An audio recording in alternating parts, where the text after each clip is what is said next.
Mahigit 300 kabataan na church leaders ang dumalo sa kauna-unahang Area 1 Master Guide Camp meeting sa Valenciano Bana Campsite, Ilocos Norte.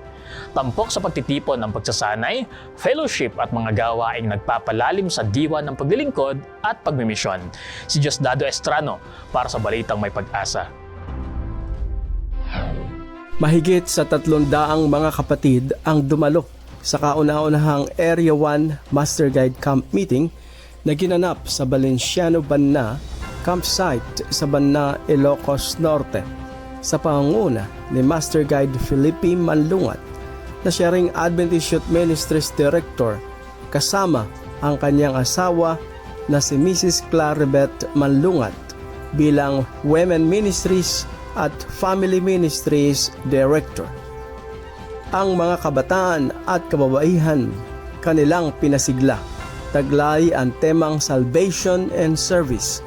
Layunin ng gawaing ito na palakasin ang pagsasanay ng mga kabataan sa church-based pathfindering program at pasiglahin ang diwa ng paglilingkod at paghahatid ng mabuting balita.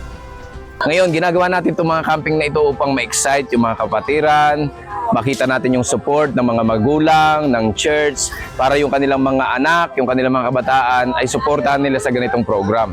Kasi tayo naniniwala na ang ating mga kabataan ang susunod na leaders ng ating iglesia.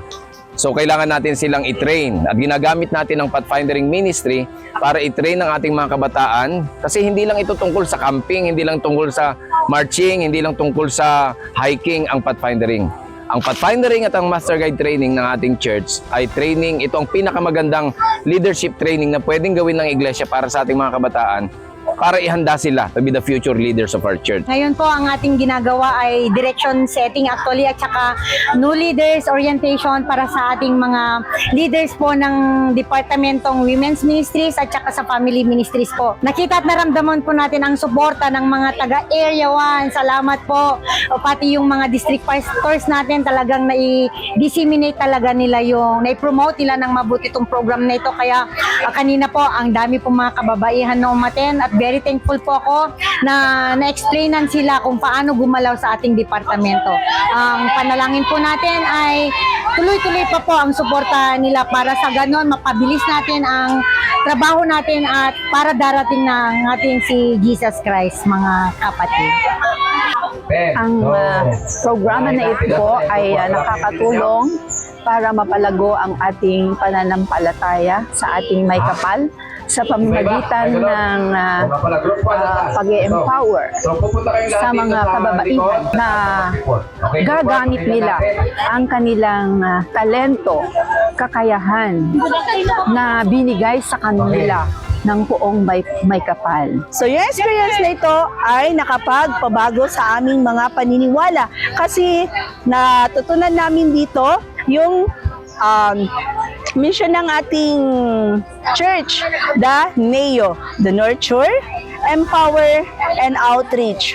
So, mas natutunan namin ngayon, mas pumasigla ang aming paniniwala na dapat i-reach out natin ang ating mga kabataan, ang ating mga iba't ibang pamilya sa iba't ibang sekta para sa ganon, magawa natin ang ating mission. Po ay nagpapasalamat sa mga district pastors, ganoon din po sa ating mga kapatid na tumulong sa bayanihan upang sa ganon ay patuloy na gaganda ang ating pong campsite. At ganoon din sa mga donors, yung mga sponsors po namin na sumuporta at sana po sumuporta po kayo hanggang sa matapos ito at mapaganda at ma-develop ang ating pong Area 1 campsite dito po sa Bana, Ilocos Norte.